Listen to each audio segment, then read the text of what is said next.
দর্শক, আজ আলাপ করব আপনাদের সাথে বিএনপির প্রধান সেনাপতি নিয়ে। সেই সেনাপতি নিয়ে আলোচনা করার আগে আপনাদের কাছে বিশেষভাবে অনুরোধ, আপনারা আমার চ্যানেলটিকে অবশ্যই সাবস্ক্রাইব করবেন, সেই সঙ্গে বেল বাটনটি অন করে রাখবেন। দর্শক, বিএনপির প্রধান সেনাপতি ফখরুল ইসলাম আলমগীর, তিনি বাংলাদেশের বিএনপি দলটির প্রধান সেনাপতি। তিনি বিগত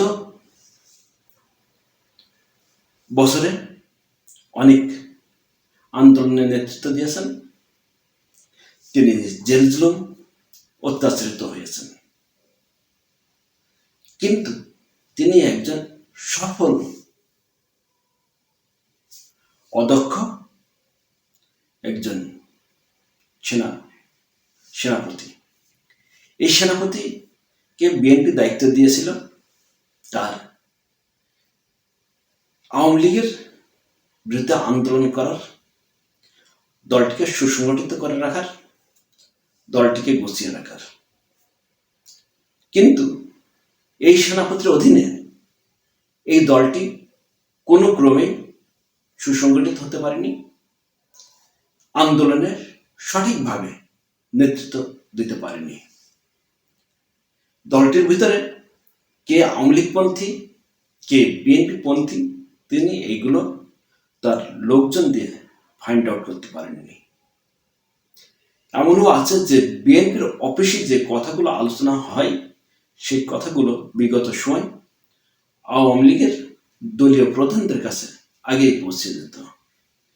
তাহলে বোঝার চেষ্টা করুন যে বাংলাদেশের বিএনপি নামক দলটির প্রধান সেনাপতি, তিনি আলোচনা করছেন, তিনি সভা করছেন, তিনি মিটিং করছেন, গোপন পরিকল্পনা করছেন। সেই পরিকল্পনা সবার আগে আওয়ামী লীগের অফিস জেনে যাচ্ছে। এই কারণে বারেবার সাধারণ জনগণ গিয়ে বিএনপির আন্দোলনটিকে একটি চাঙ্গা ভাব করেছে, কিন্তু আন্দোলনটির সফলতার মুখ দেখিনি। যখনই সাধারণ জনগণকে এরা ডাক দিয়েছে, সাধারণ জনগণ বাদ ভাঙা স্রোতের মতো তাদের ডাকে সাড়া দিয়ে সেখানে হাজির হয়েছে। কিন্তু এই যে মানুষকে উচ্ছ্বাস, তারা সেটাকে কাজে লাগিয়ে বিগত সময় আওয়ামী লীগের বিরুদ্ধে কাজে লাগাতে পারেনি। তার অন্যতম কারণ হলো এই সেনাপতি, তিনি যা আলোচনা করতেন, যা পরিকল্পনা করতেন, তার ভিতরকার একটি অংশ এটা আওয়ামী লীগের দরবারে পৌঁছে দিত। তিনি যখন বারবার ব্যর্থ হচ্ছিলেন, তখন তো তার পরিকল্পনা দরকার ছিল যে কি কারণে আমরা ব্যর্থ হচ্ছে, কি কারণে আমাদের এই আলোচনা আওয়ামী লীগের কাছে পৌঁছে যাচ্ছে। তিনি এটাকে নিজেই ধরতে পারেননি বা ফাইন্ড আউট করতে পারেননি।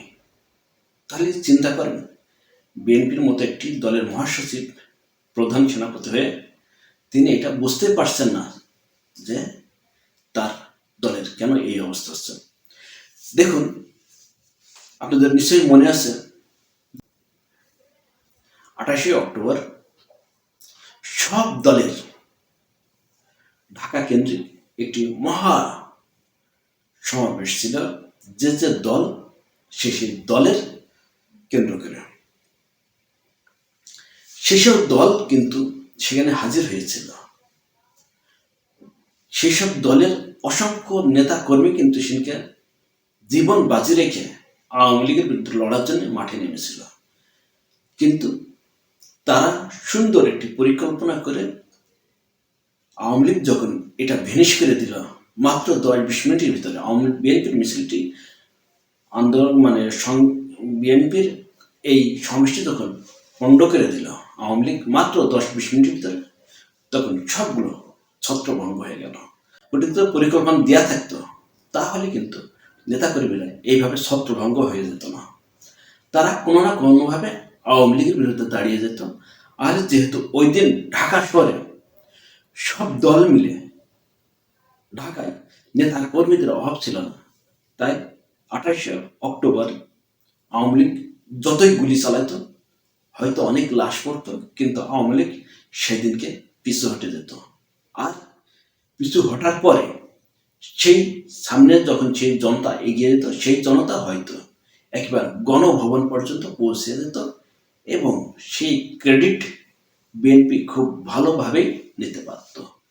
কিন্তু দুর্ভাগ্য, বিএনপির নেতারা সেই বিশাল এক সমাবেশ ডেকে 10 মিনিটের ভিতর যখন এটা পণ্ড হয়ে গেছে, তখন তারা সেখান থেকে যার যার মতো পালিয়ে নিরাপদ আশ্রয়ে চলে গিয়েছিল। আমরা দেখেছি তারপরে তারা বিভিন্ন রকমের মিছিল মিটিং করেছে, কিছু হরতাল অবরোধ দিয়েছে, সেটা খুব একটা কাজ হয়নি। এই গেল বিএনপির। তাদের দলীয় প্রধান জননেত্রী শেখ হাসিনা, তাদের দলীয় প্রধান জননেত্রী খালেদা জিয়া যে দলগুলোর সঙ্গে সুসম্পর্ক রেখে আওয়ামী লীগের বিরুদ্ধে ঐক্যবদ্ধ করেছিল, এই সেনাপতি তিনি এসে তাদেরকে একটা একটা করে ঝেঁটিয়ে এই দল থেকে বের করে দিয়েছেন।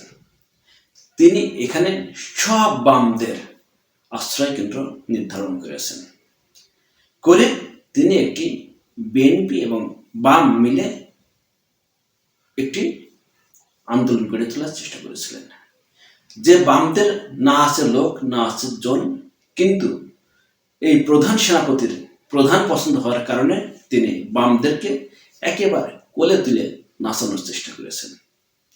সেই বামেরা যারা 18 সালে তাদেরকে একটি ছলনার ভিতর ফেলে দিয়েছিল, সেই বামরা এখন বিএনপির একেবারে আমদদের সম্পর্ক তৈরি করেছে।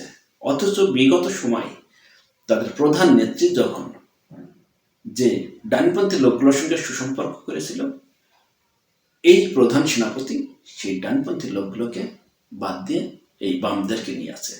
এখন কথা হলো, এই প্রধান সেনাপতি, অদক্ষ প্রধান সেনাপতি কি করা উচিত বা কি হওয়া উচিত?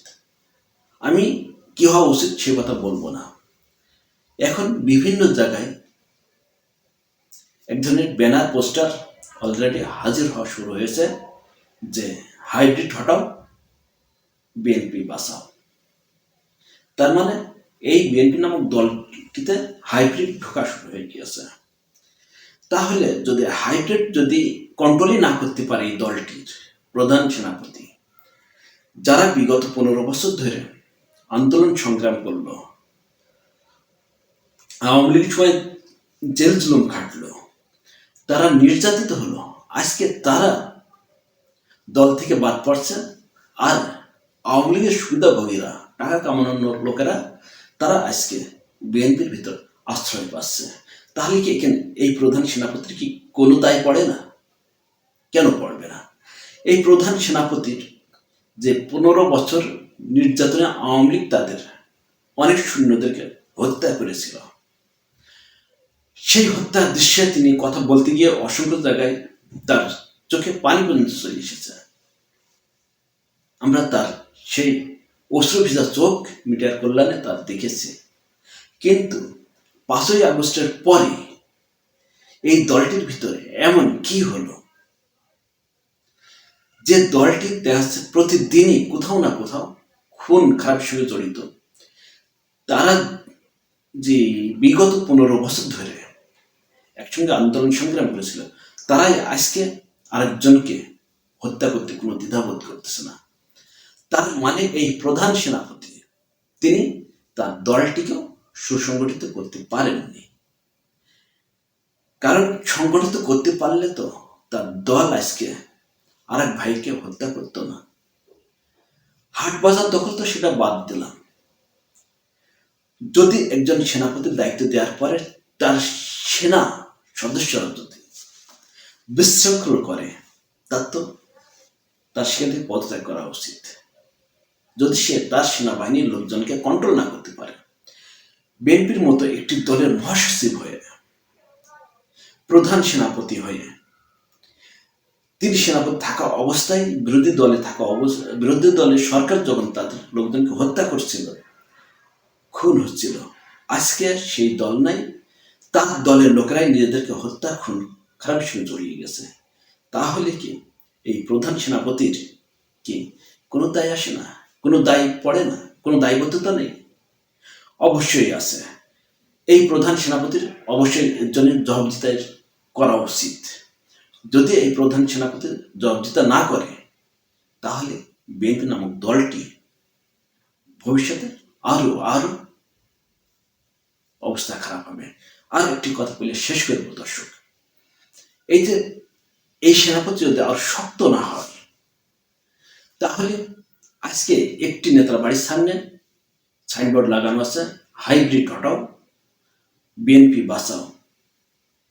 এই ধরনের ব্যানার, ফেস্টুন বিএনপির প্রতিটি জেলায় ছড়িয়ে পড়বে, বিএনপির প্রতিটি কেন্দ্র অফিসের সামনে লাগাবে, বিএনপির প্রতিটি নেতার বাড়ির সামনে লাগাবে, এমনকি বিএনপির প্রধান যে অফিস, সেই অফিসের সামনেও এই ধরনের বড় বড় ব্যানার টাঙানো থাকবে যে হাইব্রিড হটাও, বিএনপিকে বাঁচাও। তাই এই প্রধান সেনাপতির প্রধান কাজ তার দলকে কন্ট্রোল করা, তার দলের মানুষদেরকে কন্ট্রোল করা, আর যারা নিহত হয়েছে এই পরিবারের কাছে দুঃখ প্রকাশ করা যে তার মতো একজন ব্যক্তি এই দলের প্রধান থাকা অবস্থায় তারা হত্যার শিকার হয়েছে। এর জন্য আমি দুঃখ প্রকাশ করছি। বিএনপির এই প্রধান সেনাপতি নিয়ে আপনাদের অনেক ধরনের অনেক মন্তব্য থাকতে পারে। আমি আমার ব্যক্তিগত থেকে আলোচনাটি করলাম। যদি ভালো লেগে থাকে তাহলে অবশ্যই আমার চ্যানেলটিকে সাবস্ক্রাইব করবেন, সেই সঙ্গে অবশ্যই বেল বাটনটি অন করে রাখবেন। আজ এ পর্যন্তই। আল্লাহ হাফেজ।